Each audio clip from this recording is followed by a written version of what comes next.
take you through a quick 10 minutes on what mineral is, yeah, just to give you a little of a background and then connect it to where we are as far as retail is concerned and which way retail is moving in this country.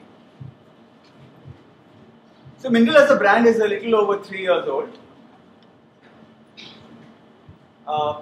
There's a lot of emphasis if you look at people in retail and especially consumers. You read magazines and they all give you design forecast, trend forecast, color forecast, and so on and so forth. The problem as a retailer, whereas as a consumer you might want to know, okay, pink is the color of the season, red is the color, crop tops are in fashion, cropped pants are in fashion. As a retailer, the more you start following the trend and trying to design your entire range and collection based on the trend, you end up doing the same thing that everybody else does. Yeah? You can do that when you're large like a Zara, like you're an H&M, but if you're a brand like me, you can't afford to just follow trends. Yeah? So design forecasts are only making sure that more brands are making the same kind of clothes. Yeah? Which actually is not a very good thing. Because the brands in the mid segment which succeed are the ones which actually buck that trend.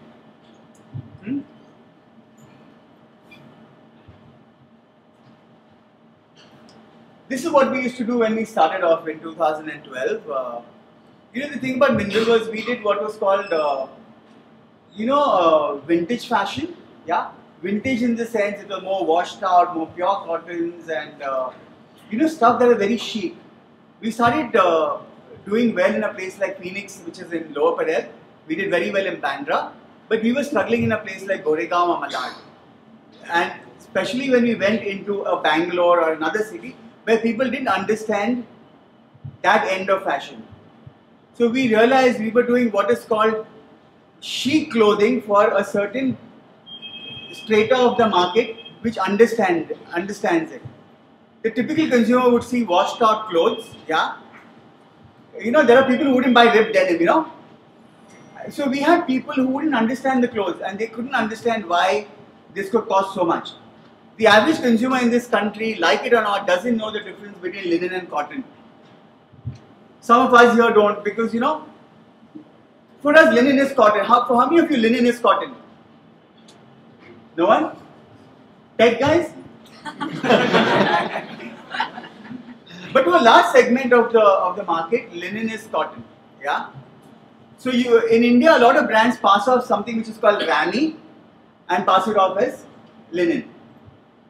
Fab India does cotton and they sell it as linen looks. Customer thinks it's linen. So that is what we did originally. We moved the next season towards what I would call fusion wear. What I want to show you is that we are also a brand which was finding our way. We were successful in different segments at different points of time. So we did what is often called fusion. Yeah. So we did stuff like that around Diwali, which is still Western wear, but you wore it with jeans, you wore it with formal pants. Successful again in the stores, not successful in the shop and shops. We had basically two business models. One is inside Shoppers Stop, inside Central, inside Lifestyle, and then our own stores. And that's when we went beyond just pure cottons. We started doing silks, we started doing polyesters and so on. Then came 2014 and suddenly, we realized that imagery is going to be very important. So you need to shoot overseas, and that's actually what we did, because we realized that if you want to create a larger than life image, you can't be shooting in Mahalakshmi because all the other brands were shooting overseas, and that was important. And there were the smaller brands who were actually using Caucasian models and just randomly shooting 6 pictures, So that's when we shot. We went overseas, we went to London, shot a campaign in London, came back. Suddenly the imagery changed. We also realized that cotton was becoming gradually more expensive as a product. So we had to rapidly move away from cotton. Nobody was doing cotton suddenly.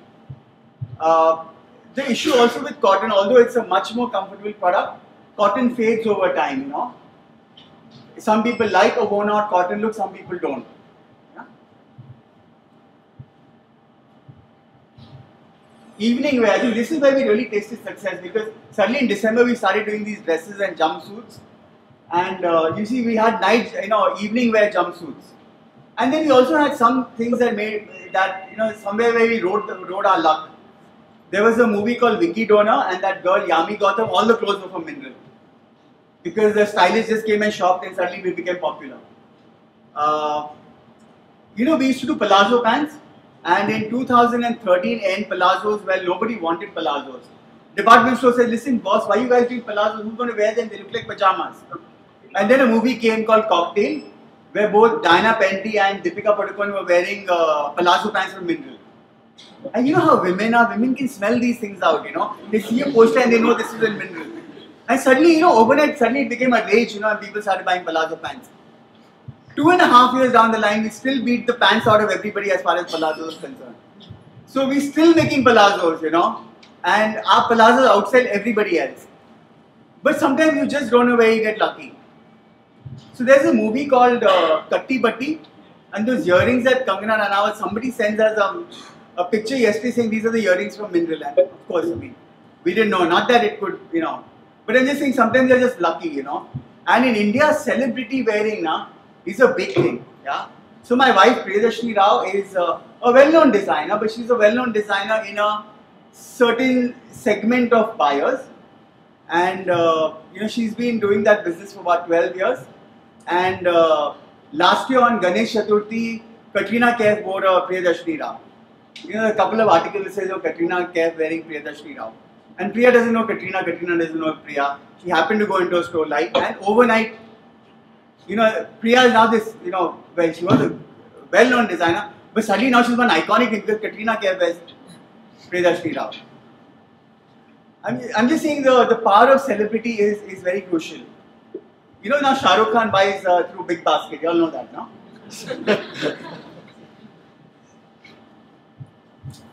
So we continue that language.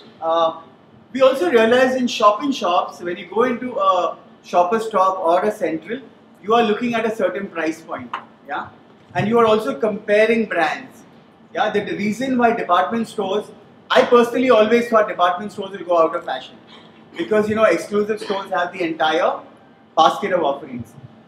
But I'm beginning to realize that no longer are people brand loyal. People are buying from a basket of brands. So if you're a man, you're happy buying Van Heusen, Louis Philippe, Arrow, no problem. But you're not one of those guys who say, no, I will only wear Louis Philippe. Which used to be the case if you're as old as Ajay. Yeah, then you would buy one brand, Swami, one brand. Yeah, but remember the time? We used to buy one brand, so it had to be an Arrow. If you were in advertising, it had to be Arrow, right? Sure. Yeah? So if you were in banking, it had to be Louis Philippe. But today, that is moving away.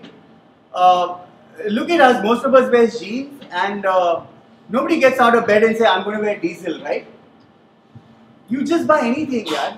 Pepe is fine, Wrangler is fine, where the fit works, the color works for you. And I'm saying this is a sea change. Today, because a lot of shopping goes online, I think the first thing that people look at is the discount. Yeah? You look at an array of things and you say, boss, let's see.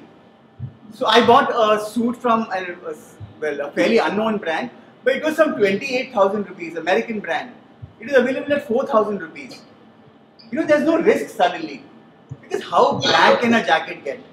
A black jacket. So suddenly things are moving away, and I think the fear is also if brands start becoming commodities, what happens, I'll come to that after my presentation. So when we started this company, it was really funded with whatever money me and my wife had. And gradually we realized we'll start running out of money if we have to expand. So Future Group invested in our company, and then we were able to take it further. We had a damn good season last year. So this time we went and shot with a really good photographer in Milan. Yeah, and we found a photographer who's a friend who shot with Enrique Iglesias, David Beckham. He's done Vogue covers. In fact, he's done the latest Vogue UK cover. A guy called Yuma Migliaccio. And we literally told him, boss, I don't have money, Will you do it for me, So he said, I'll do it for free, he said, He said, but we'll do it on a Saturday, Sunday. I can't spend a weekday on this. Of course, finally agreed on a certain amount, and we actually shot the new campaign there. before the campaign, I'll tell you where the customer is today. Today, the biggest spender is the working woman. The biggest spender. You know, the average consumer who's between 25 and 34, just married, has a little kid between 3 and 8 years. She's the one who is spending her money. Women who are even housewives have a need to spend money because they're dropping their kids to school. So women have a new season collection for the new term. Autumn winters happened so well. This is my wardrobe this year. You know, the peer pressure is a lot. And the younger woman who's 16 to 24 years is the one who's spending, who's thinking about every rupee. Yeah? She's also looking for discounts because she realizes she would rather have 10 t-shirts versus 3 good t-shirts. And that is where I think, but that consumer is important because that consumer is going to be your working, your next spender. I also personally believe, although my wife disagrees, that women who pass the age of 35 are less conscious of spending on fashion, which means they may not buy, they might still spend money, but they're not that fashion conscious, because they've settled into a certain body size, a certain self-perception, and the lesser need to impress and so on. So hence, and men after 30, so don't bother, I can tell you that, yeah.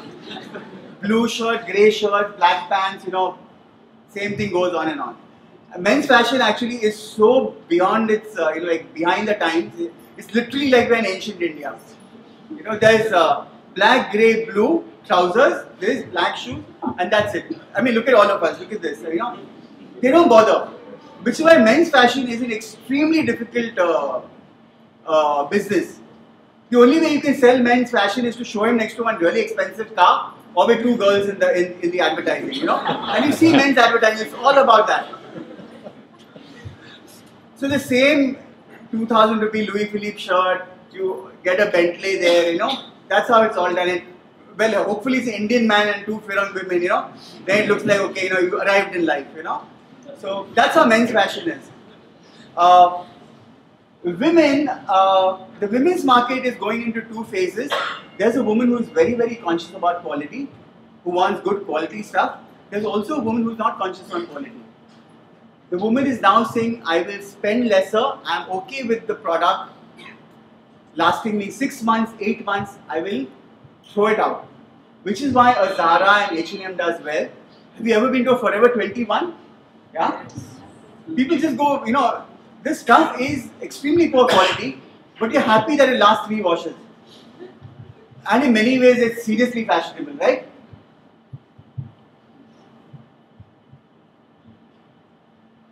So Mineral, we are now in 35 shoppers, actually going to 43, 28 centrals, 5 lifestyles, and online we are in Myntra, Jabong and Amazon. Sad part of the piece is Myntra, Amazon and Jabong. I was telling Ajay, we are not very good players on online. We've not understood the business, we don't do it well. We can do a lot better. Yeah? And we know where the glitches are, but we just don't have the drive to make it happen because there's so much happening offline even today. So gradually we've also moved into smaller markets. When you go into 60, 70, then you're in a Patna, in a Raipur, in a Nasik. And I believe that most of these places surprise us. So we do a lot of sleeveless dresses with the long maxi dresses, and they do well even in a place like Mangalore where a lot of the shoppers are Muslims. They wear the long dresses, they're sleeveless, so they're wearing shrugs on top of them, but they're buying them, So everyone is consuming fashion in a different way in this country. Nasik surprises me, yeah. But there are also markets which, like Aurangabad. Aurangabad is still very conservative. You will sell a lot of long tops, You've got to be really careful on the colors that you do. In a place like Chennai, women are very conscious about their arms getting tanned. So they want sleeved clothing, which again unusual. So Chennai, one of the biggest things that sells in the market are, what hand sleeves are? The ones that girls, when they're riding scooters, because they don't want their hands getting tanned. But they're extremely conscious about hands getting tanned. You go to Ahmedabad. Ahmedabad actually, it's okay to wear shorts. Yeah, it's okay to wear shorts. It's not okay to wear sleeveless. So it's a really puzzling thing. So it's also acceptable in many markets in this country to wear slightly long shorts, but you can't wear a mini skirt. So everyone's interpretation is very different. The reason also women are experimenting a lot more with sexy clothing is because a lot of them, in a place like Bombay, of course, Bombay is a much safer city, but a lot of them are using public transport today. Yeah, but in other places, everyone's using their own cars. So the woman knows that she's getting out at the doorstep of the mall, she can wear what she wants. So if you're out clubbing, and today of course you have radio cabs, you're not no longer getting into a bus and getting somewhere. I don't think today if you want to go to a party, there are very few of us who will actually take a bus today, right? It wasn't the case about 10, 15 years ago. So women are experimenting a lot more.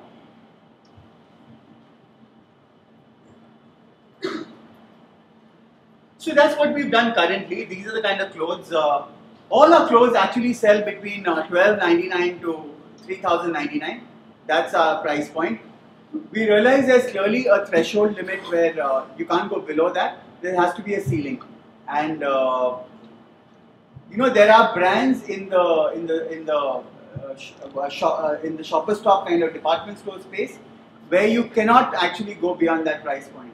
So 4,000 is really where you can max out. Today, if you're doing men's suits, I think you have to max out about 18,000, 19,000. You can't sell beyond that. These are the maxi dresses I was talking about. So a lot of these actually get worn with shrugs.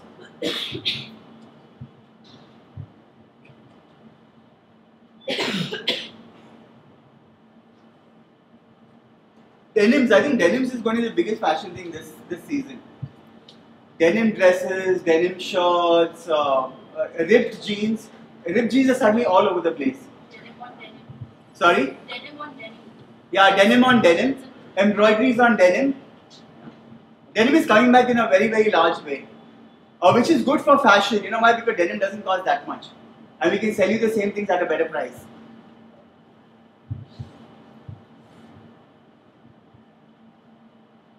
So we're pushing in a lot around denim. Castles again, last trend, probably going to max it out. Every trend, you see a rise in about a year's time, it maxes out and it's out. So for a brand like us, you have to do 300 styles in just one season, which means you have 300 different options, and I've shown you about 25, 30 of them. But the customer today comes into the store wanting freshness, and you look at yourselves when you go into stores. Every time you want to see what is fresh. Yeah, and women have this funny thing. Women can smell out things that are fresh. Yeah, you can keep something on a shelf for a while, and the woman knows that it's old season. Men can't tell that easy. They can't tell at all. You can sell anything to a man. I think it's an easier market to address.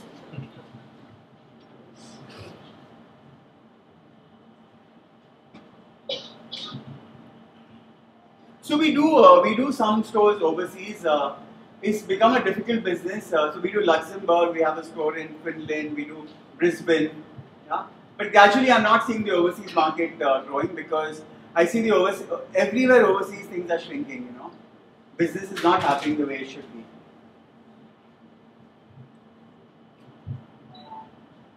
A segment that we recently started getting into is workwear.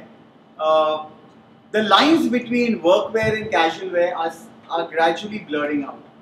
I can see most of the women here, and it's no longer like it used to be. And I remember 4 or 5 years ago in Delhi, the trend was to have skirt suits, which never caught on in Bombay. But a skirt suit was a very European thing. It never caught on here. And a lot of companies, even formal companies, are very relaxed in terms of what the women can wear to work.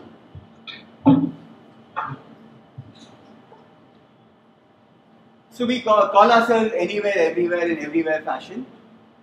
It's the kind of product that you could wear, casual, dress it up, wear it in the evenings. You wear it the way you want to. The biggest going out thing in India is going to your relatives, yeah, which has suddenly turned very ethnic. Have you noticed? I mean, there's Durga Puja, there's Ganesh Chaturthi, Diwali. We all have to visit relatives, and the average person now has to visit six Ganeshas, yeah, 6 Ganesh visits at least on a typical Ganesh Chaturthi day, yeah. And so there's the morning half you wear something, second half you wear something. So ethnic actually has got a big boost now because of festivals. The other thing is movie going and eating out. Yeah, those are two very big spend areas for fashion.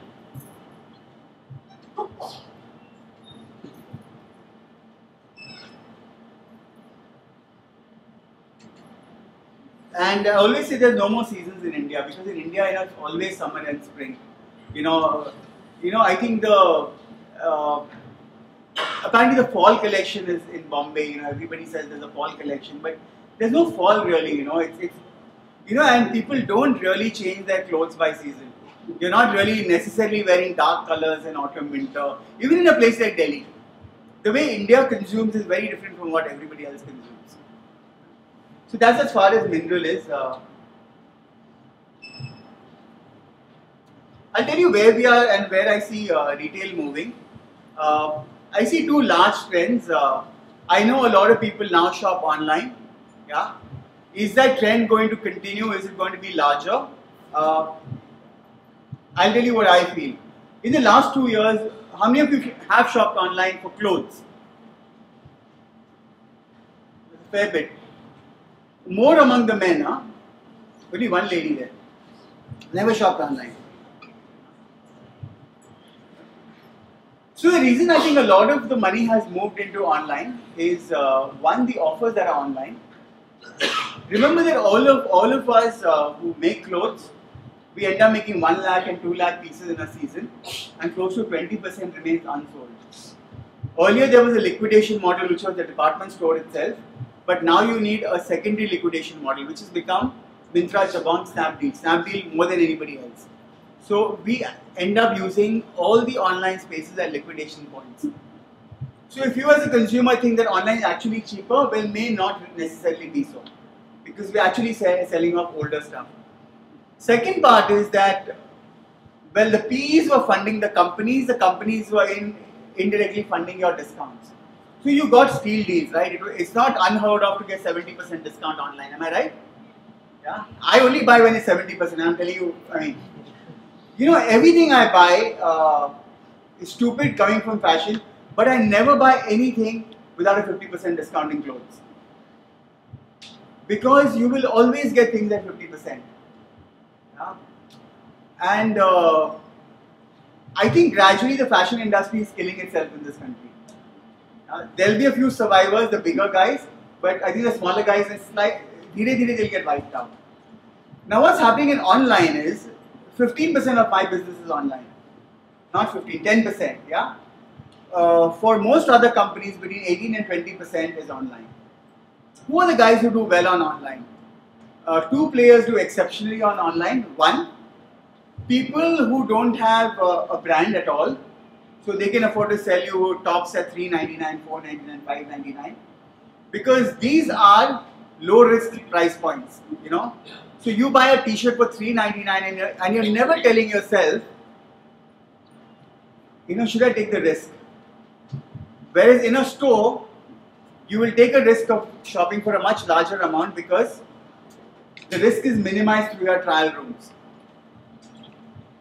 People also buy things online which they can return without a problem. And online returns have been extremely easy in this country. Third thing which has fueled it is cash on delivery. So you call for it home, try it, don't like it, send it back. I know enough people who order 2 sizes every time, cash on delivery, and one goes back. Our average returns in online is about 24%, which means 24% of the things that we ship out come back. And very often because a woman has ordered 2 sizes. But no longer are online portals, with maybe the exception of Amazon, no longer are they sharing discounts with the retailers. So earlier I could work with an X online player and their margin was 30%. I offered a 30% margin. The minute I offered a 30% margin, that online retailer would give an additional 20% from their 30% margin. So they were funding discounts. So you as a consumer got things at maybe 60% off, you know. But that's all coming to a close. So if you really want to find deals online, it will have to be end of season lots. Yeah. There was a time last year in June, July, it was cheaper to buy any brand online than in their own stores. Any brand. And my brand inclusive, you know, that's where it was. So then let's come to the point of question of how we are using loyalty in retail. You know, I am not in. I no longer believe that that old system, the ancient system of just giving points work anymore. You know, because today I think the consumer has too many options of points. You get points on a credit card, your frequent flyer miles. There are lots of other programs, Inner Circle, First Citizen, and so on and so forth. What has to drive loyalty now has to be something just beyond points, and that is for me, and that's something which has not been exploited. Is I think fashion previews. You know, you have to let customers see your goods before everybody else does. Customers have begun to value that. If you were a mineral consumer and a regular consumer, and I told you, you know, the season will be out on August 1st, but on 31st I will have a preview. I think that has a lot more value than just the points. Yeah. Everyone has started shrinking points. First Citizen started shrinking points. Future Group started shrinking their points. Inner Circle, I'm not sure whether they've moved their points up or down, but you know, the points universe is becoming a smaller part. Yeah? I think it's always become like a hygiene thing now, you know. But no longer can you differentiate through points. Where have we gone wrong on online and where we need to do better? I think the online universe is buying things at a different price point than the offline universes. We need to have products at a certain price point. Now I know a brand called Chemistry. You've heard of a brand called Chemistry? So Chemistry has a different price point for online. There's a company called Reliance Trends. You must have seen it. So there are brands which make separate price points for Reliance Trends. The Omni-channel is also going to get, universe is going to get so much larger because Phoenix Mills, the High Street Phoenix team, actually has an online space now. So all our inventory is going to be on the High Street Phoenix portal itself. So you can go and shop there.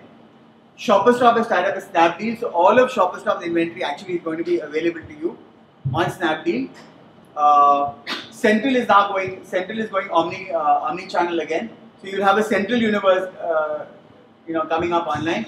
Lifestyle, I think, has already gone, or is on the verge of going online. So gradually, I think the online-offline universe actually will start merging. Which means you'll start buying things online, returning it here, or buying things here, and telling the online guys to buy it. I think that's all going to be one seamless universe. For a brand like us, I think it makes sense to be part of the omni-channel space. Just shopping, I think Myntra, Jabong, Snapdeal are seriously going to be the only three players. Maybe Fashion and You for liquidation. But I don't see all the other guys. I think they're either going to crumble or they're going to get absorbed. Let's say I have a universe of 100 pieces which I had at the beginning of the season. A typical fashion target is to sell 60% at full price. Yeah? The target always is to sell 70% because that they say is very good. But usually we end up doing 60%. So then you're left with 40 pieces. Then you do an ABC analysis. There's stuff that has just not moved. Usually in the universe of 40 pieces, 10 of them would be pieces that were not style failures, but they were overpriced. So you did a great pair of jeans and you just happened to price at 2699 because when you were evaluating that product, you thought it would fetch that price. Start dropping those prices. You realize where the problem is. You will always have what I call kachra. Every brand has a certain amount of garbage which it creates, which at the end of the day you don't know whether you want dope when you made that product itself. You will always find them. If you go to a store and you say, what were they thinking when they made this, you have to write off about 5. You just have to write it off, 5 to 8%. It'll never sell. Then at the end of that season, let's say out of those 40 pieces that are left behind, you sell 20, 25, rest everything put it online. And there is another small universe of what are called jobbers. The guy who comes to you picks up 4,000 pieces, you can cut the labels, 70 rupees he'll take away. He'll pay you 70 or 80 rupees for something that has an MRP of 1,500. And he will sell it on the street. You will find it at Ville Parle station, you'll find it virtually anywhere. Borivali station, on the Malatka, that bridge. So that's where the product is. But that's the only way you plan markdowns. Is there a way you actually do your pricing differently? Because is it more a gut-based pricing, or do you do a lot of pricing optimization? Is there something that you are thinking of? In large retail, yes, there is everything works on the program, because you just take out a sell-through. Everything is based on data, because you physically don't have the time to look at like for example a Forever 21. At any given point of time, they have in a season they would do 15,000 styles. So you can't physically look at that, right? So then you completely rely on data. Otherwise, for a company like mine, which is relatively small, we have a look at the styles and we take a call. But remember that whatever is on flat 50% is never worth buying. Never, 50 and then 70%. That's stuff that, literally that 70% is stuff that nobody ever touched, You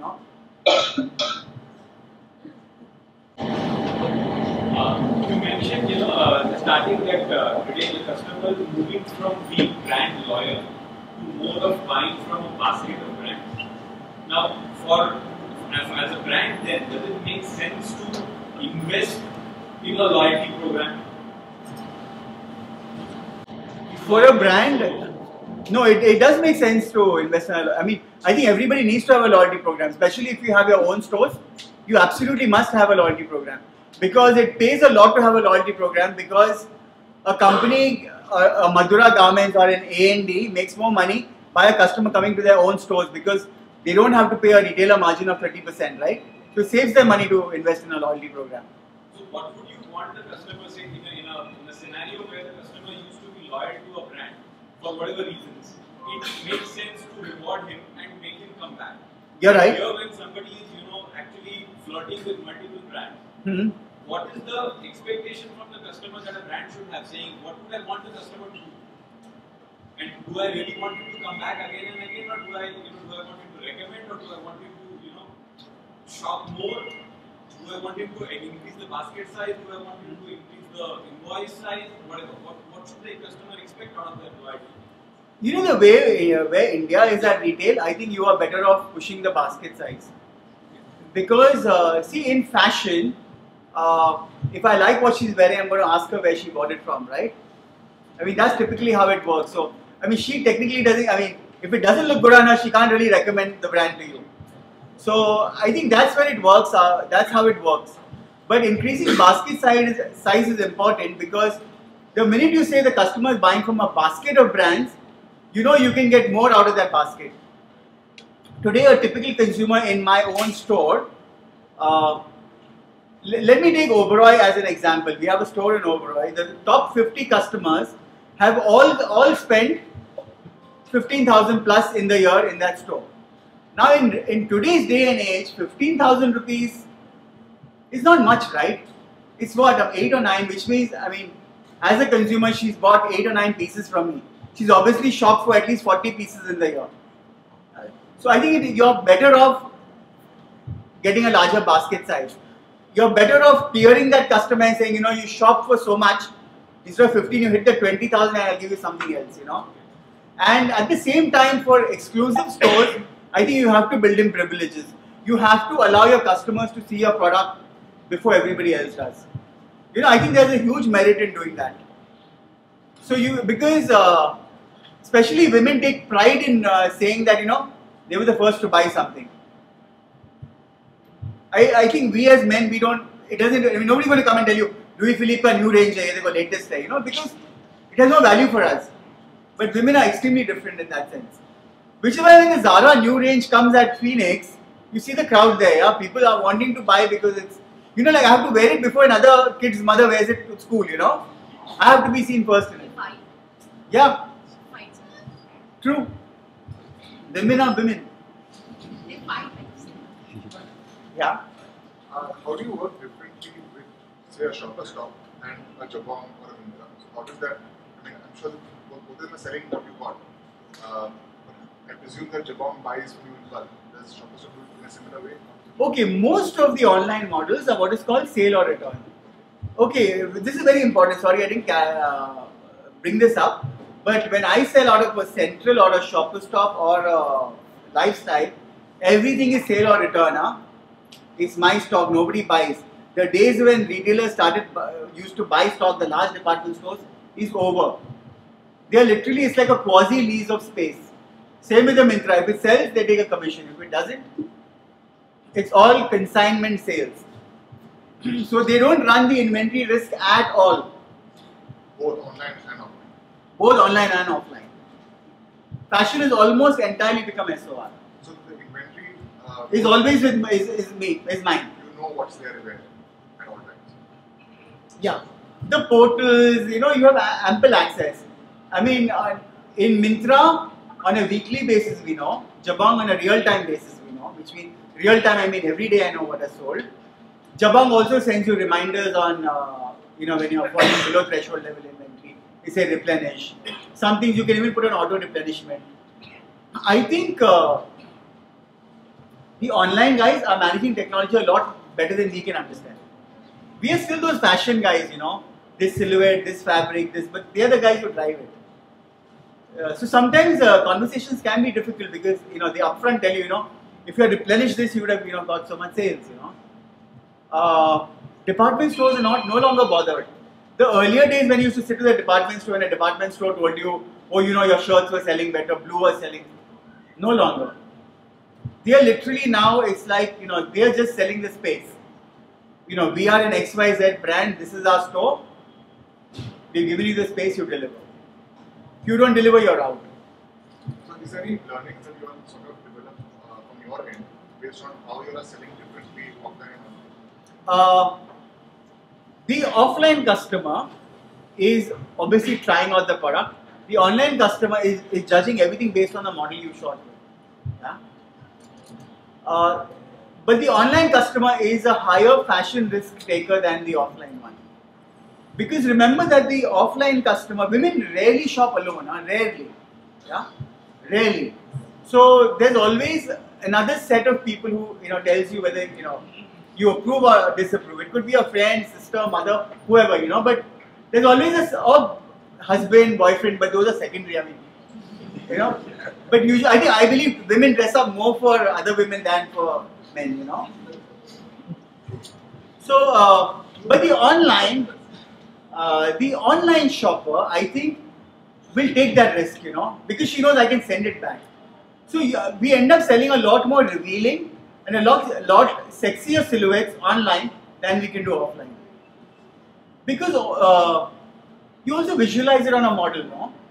And now everything is so nice, yeah. I mean, the model's measurements are given. If your brand is there, M, XL, all your pattern, everything is given there. It's easy to buy now. The only problem with online also is that the colors always look nice on a computer screen. When the product comes in and you say, this is not what I ordered, you know. So, and we used to have that in the early stage when we used to do cotton. Because cotton shoots in a certain way. When you get it at your home, the colors are obviously different because cotton doesn't have the richness that the other fabrics have. So I think the online customer is a bigger risk taker. I could never believe that shoes are a big thing online. But shoes, handbags, watches, sunglasses are actually being bought online and they're cutting into department store revenue. And you look at it logically, handbags I can understand. But shoes and sunglasses, I mean, people are buying things online. Which is bizarre because, you know, we were always told that, you know, yeah, but it's changed. Watches, I agree. Watches, for example, the biggest thing right now is a brand called Casio Edifice. Yeah. So they actually have stock out situations, Casio Edifice. You go to a department store, they have sold everything. There is one department store where Sunday sales alone of Casio, which is a counter of this size, did 8.5 lakh rupees in one day. First, he got the stock in, it's all gone. It's incredible. You have to see those watches, 8,000 to 12,000. Huge successes. There was a time department stores, 40% of your offtake was Ray-Ban. I'm talking of 10 years ago. It's all changed now. You know, sunglasses again has become, people are no longer brand conscious anymore. And people buy online, yeah. What's the split if you don't mind me asking? On what? Online. For me, it's about 10%. Online. Yeah, but 10% because I'm doing it badly. So I'm a bad example to start with. You know, there's no reason I shouldn't be at 20. Yeah? But I need to get out of my comfort zone and start looking at things. You know, start pushing that thing. And I believe there's a market there. I know another brand I was talking to Ajay about. Does just about 40 lakhs a month only on Myntra. You know, so between Myntra and Jabong, they're doing over 1 crore. Yeah, one brand. So imagine you have a 13 crore universe just online. So what do they do differently to be selling so well on? One is that brand is a really well-known brand. Yeah, so people across the country know the brand.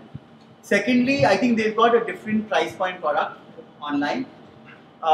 They're using their liquidation much better than we are. You know, the larger your business, the more stock you have to liquidate, right? If I make 1 lakh pieces, that brand is making 15 lakh pieces. So they're left with 1.5 lakh pieces. So they have so much more inventory to sell. They have a dedicated team. They're using a lot of SEO. They're using a lot of advertising. They're using Google ads. They're serving ads on Myntra. You know, today to get the homepage of Myntra, if you want to advertise, is 7.5 lakh for a 6-hour period. Peak season, 7.5 lakhs is what you have to, and there are people who are willing to take it because they know they can sell, you know. And it may be negotiable, but negotiable matlab what, 20%? I mean, the cost of advertising on the homepage of Myntra is now equivalent to advertising in the Times of India, you know. Because this is pure transaction focus, no? Sorry, yeah? I said it all boils down to the way you market, basically. Be it Yeah. online or offline. Yeah.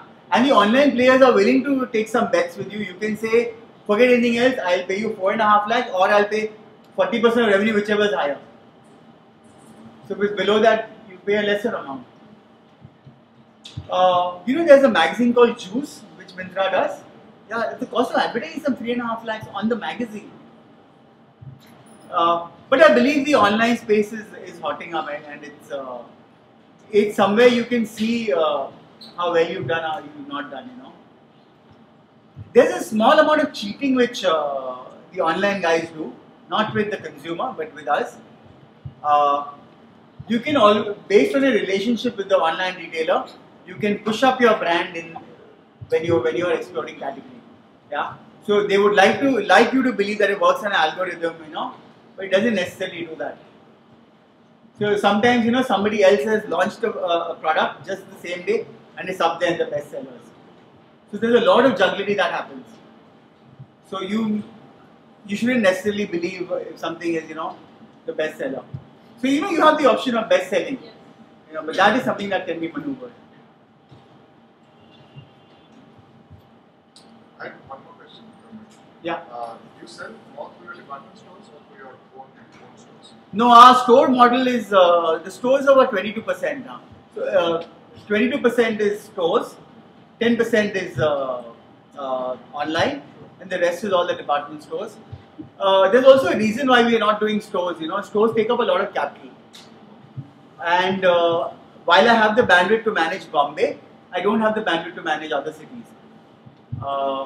Sometimes you can get an investor who's a franchisee who can manage it.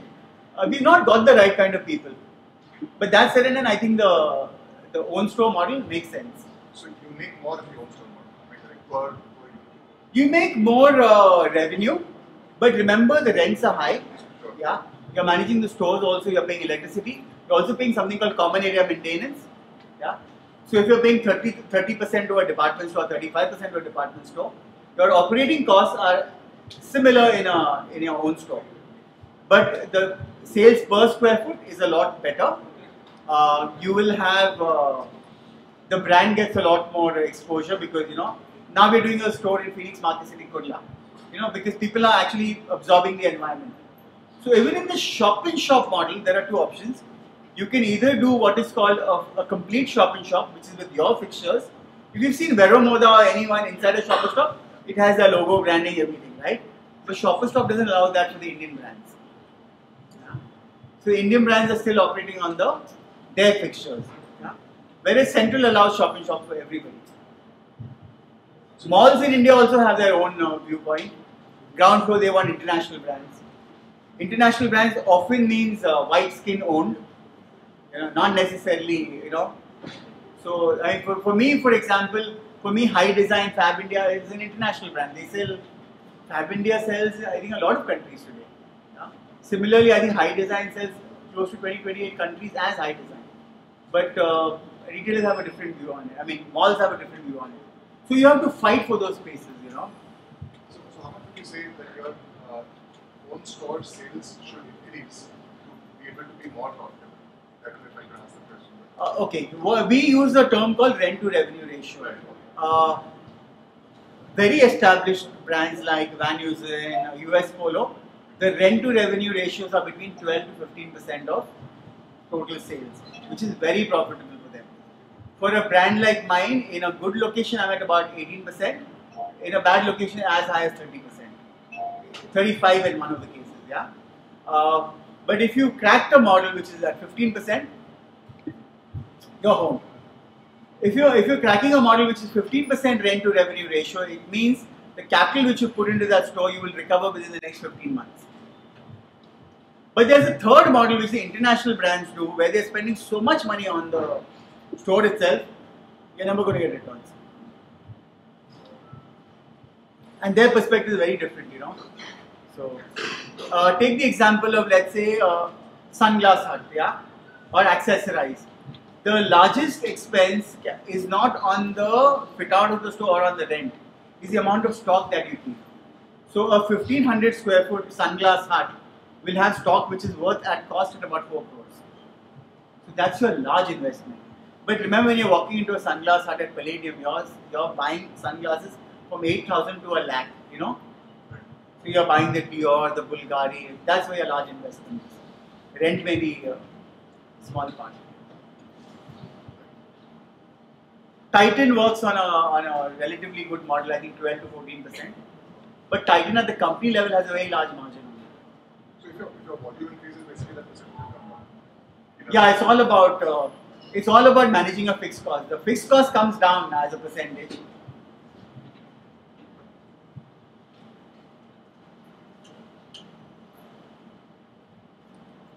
Take questions.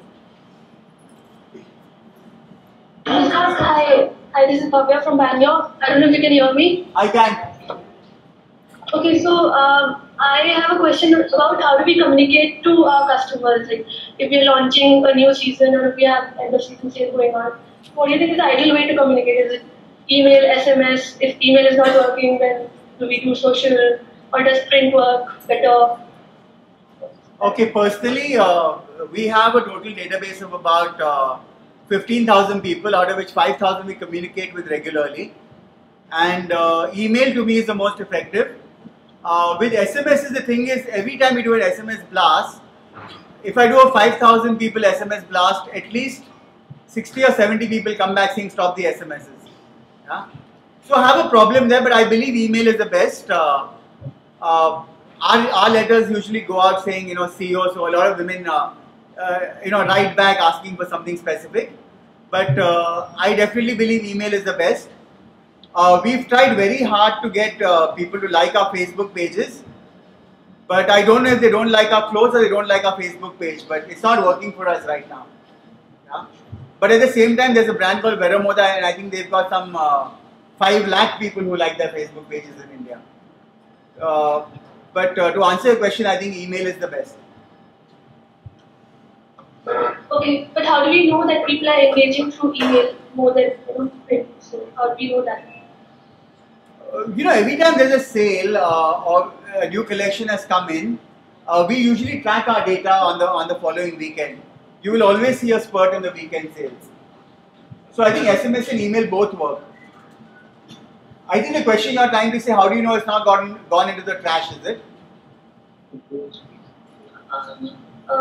Yeah. You don't actually. Yeah? No, yeah, exactly. We don't know that. We don't know that. We don't know that. There's also a calling out program that happens in our own stores, which means we're actually calling out customers. The top 100 customers in every store are actually called by the store manager, and that's something we've been doing ever since we began the business. Okay. Yeah.